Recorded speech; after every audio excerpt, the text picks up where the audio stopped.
કલ્પૂસ home ટેસ્ટમાં તમારું સ્વાગત છે। આજે આપણે બનાવશું માલપુઆની રેસીપી। તેના માટે મેં એક મોટી વાટકી આશરે 200 ગ્રામ જેવો ગોળ લઈ લીધો છે। તેને હુંફાળું ગરમ પાણી નાખીને આપણે સરસ એવો ઓગાળી લઈશું। આપણો લોટ ઓગળી જાય પછી એક વાટકો મેં જે ઝીનો ભાખરીનો લોટ આવે છે તે લઈ લીધો છે। તેને લોટને થોડો થોડો નાખતા જઈને આપણે સરસ એવું બેટર બનાવી દઈશું।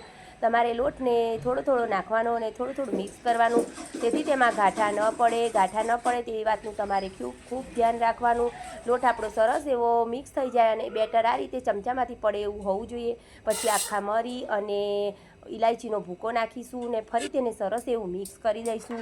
અને મેં એક બાજુ તેલને પણ સરસ એવું ગરમ કરવા માટે મૂકી દીધું છે। આપણું તેલ ગરમ થઈ જાય પછી આપણે એક માલપુઆને આ રીતે બનાવીને ચેક કરીશું કે આપણું તેલ સરસ થયું છે કે નહીં અને આપણા માલપુઆ સરસ એવા બનીને રેડી થાય છે કે નહીં।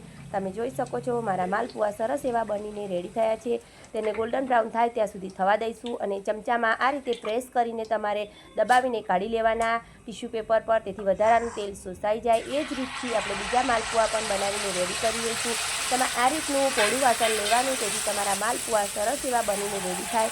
જો તમે કઢાઈમાં બનાવશો તો તમારે વધારે તેલ જોઈશે અને માલપુઆ ઓછા બનશે। મેં ફરી 2 માલપુઆને સરસ એવા તળી લીધા છે। તમે જોઈ શકો છો મારા માલપુઆ સરસ એવા બનીને રેડી થઈ ગયા છે। આ માલપુઆ ખાવાની ખૂબ મજા આવે છે। હોળી સ્પેશિયલ માલપુઆ મેં બનાવીને રેડી કરી લીધા છે। તમે પણ હોળી પર આ રીતે માલપુઆ બનાવી લેજો। તેને સરસ એવા પ્રેસ કરીને તમારે દબાવીને ટિશ્યુ પેપર પર કાઢી લેવાના, તેથી વધારાનું તેલ તેમાંથી શોષાઈ જાય। આ રીતે મેં બધા માલપુઆને રેડી કરી લીધા છે।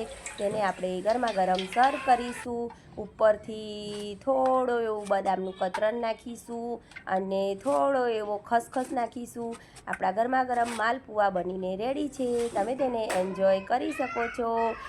માલપુઆ આપણે દાળ ભાત જોડે ખાઈ શકીએ છીએ। તેને આમ તો રબડી જોડે સર્વ કરવામાં આવે છે, પણ મેં આજે તેને એમ જ બનાવીને રેડી કરી લીધા છે। આપણા ગરમા ગરમ માલપુઆ બનીને રેડી છે।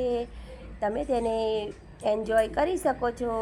તમને મારી આ રેસીપી ગમતી હોય તો મારી ચેનલને લાઈક કરજો, સબસ્ક્રાઈબ કરજો અને શેર કરજો।